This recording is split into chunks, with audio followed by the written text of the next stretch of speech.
Welcome back. In our sports news, the Etihad Airways Manchester City Football Club soccer schools will return to Abu Dhabi this week and will receive top training tips from Manchester City football coaches. Over 600 children have been selected from local and international schools in Abu Dhabi and Al Ain to participate. And Shay Given, Manchester City and Republic of Ireland goalkeeper, will attend the first day of the football schools.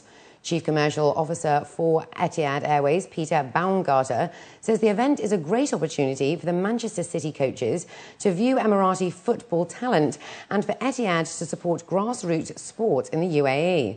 In response, the Chief Executive of Manchester City Football Club, Gary Cook, says the UAE has enormous potential due to its wealth of young gifted players and passion for the modern game, and that they are honoured to be a part of it. It took 12 years and 35 games, but a World Cup opponent finally found a way to beat Australia on Saturday as their proud unbeaten run in the sports showpiece tournament was finally snapped by Pakistan.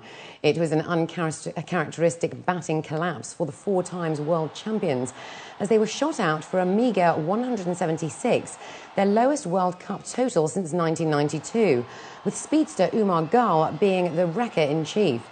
Ricky Ponting, who suffered his first World Cup defeat as captain, considered Australia's batting was not good enough on the day. Ponting's men, who had already qualified for the quarter-finals, struggled for momentum throughout their innings after opting to bat first.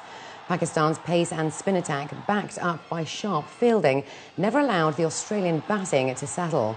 The 63-run second wicket stand between Brad Haddin, 42, and Ponting, 19, who failed once again with the bat, was the only notable partnership in the Australia innings. Australia's loss on Saturday meant that all teams in the tournament have now lost at least one match heading into the quarter-finals. It's a disappointing loss for us. I mean, we won the toss and batted on a reasonable wicket, a pretty good wicket, a wicket that was certainly had more than 170 runs in it for us. As I said, the bounce was a bit inconsistent, but it didn't spin very much. Came onto the bat at reasonable pace. So, on one stage in the game, we were 1 for 70 or 80 and looked like we were going to sort of post a 240, 250 sort of total. But we had a big collapse in the middle of the innings, and that allowed us to only make 177. We played superb cricket, especially when we were bowling. I would say I would give the bowlers a bit more credit than the batsmen. It was not easy out there. It was difficult when we were batting, but the guys really played tremendously well, and we pulled it a victory. Bangladesh's slender hopes of reaching the quarter-finals of the World Cup they are co-hosting were crushed mercilessly by South Africa on Saturday with a 206-run Group B defeat. The result means South Africa will top the group and should have the easiest on paper draw of the qualifiers in the last 8 against the fourth-place Group A side. Bangladesh were in trouble from the moment that South African captain Graham Smith won the toss and elected to bat on a pitch which took spin but was otherwise reliable.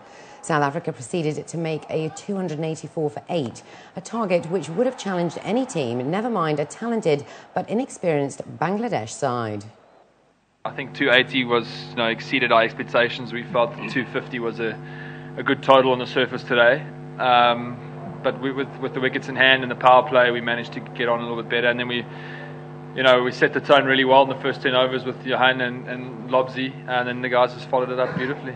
It is disappointing because the expectation was high, and we before the tournament we believed that we will qualify for the second round. That was the plan, you can say, or that was our chance. So especially at our home condition. So we are disappointed. Novak Djokovic extended his perfect record this season to 17-0 with a thrilling 6-3, 3-6, 6-2 victory over three-times champion Roger Federer on Saturday. Serb Djokovic, who will replace Swiss Federer as world number 2 when the new rankings are issued on Monday, broke his opponent 3 times in a third set of brilliant shot-making to triumph in just over 2 hours. Djokovic is facing top seed Rafa Nadal in today's final. The Spaniard having come from 1-4 down to power past Argentine Juan Martin del Potro 6-4, 6-4 in Saturday's first semi. Left-hander Nadal, covering the court with his customary lightning speed, broke his opponent 3 times in a high-quality encounter at the Indian Wells Tennis Garden to win in 1 hour 51 minutes. Australian Casey Stoner clinched the first pole position of the MotoGP season in Qatar on Saturday after dominating all 3 practice sessions on his Honda. Stoner chalked up his 27th career pole with a lap of 1 minute, 54.137 seconds, 0.205 quicker than Spanish teammate Dani Pedrosa in second place. Yamaha's Spanish world champion Jorge Lorenzo took the third and final front row slot, 0.810 slower than the pole time. Stoner, who is chasing his 4th win in Qatar in 5 years, spoke about his high ambitions for 2011. I think the season's the biggest thing I'm looking forward to.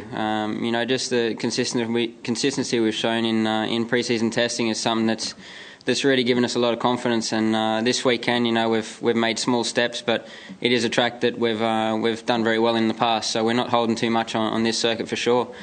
But no, the team's done a fantastic job. They've done everything right. We've made small steps in every session and slowly got the bike to a place where we really enjoy it.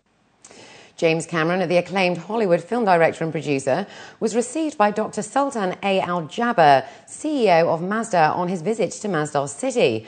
Cameron was given a comprehensive overview of Masdar's unique integrated approach to tackling the complex energy challenges the world is currently facing.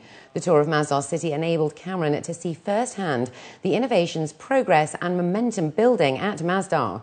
The A-list director praised the city's ambition and commitment to advancing and commercialising innovations in renewable energy and clean technology.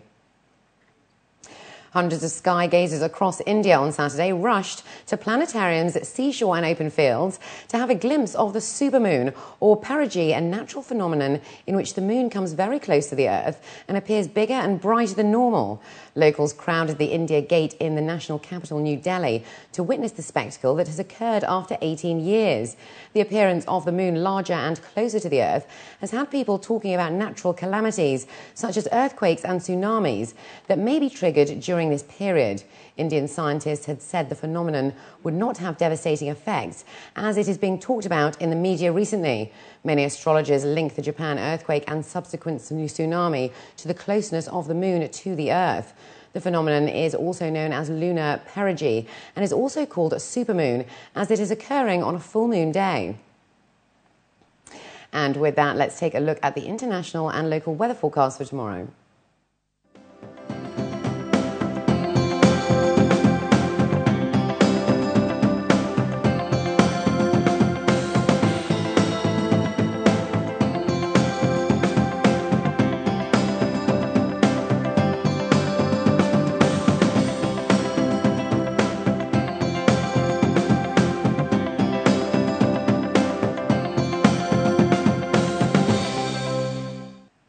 And before we head out, here are the top stories again. Ruler of Dubai issues decree for the National Statistics Centre.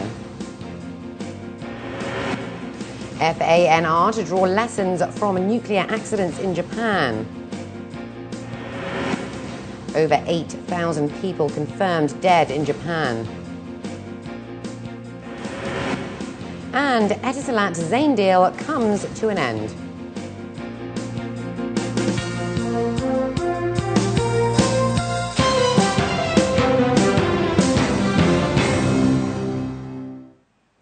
Well, that brings us to the end of the bulletin. As always, please feel free to get in touch with us at news@city7tv.com, or why not call us on 04367 2230. And please do join our Facebook page. For now, thanks for watching.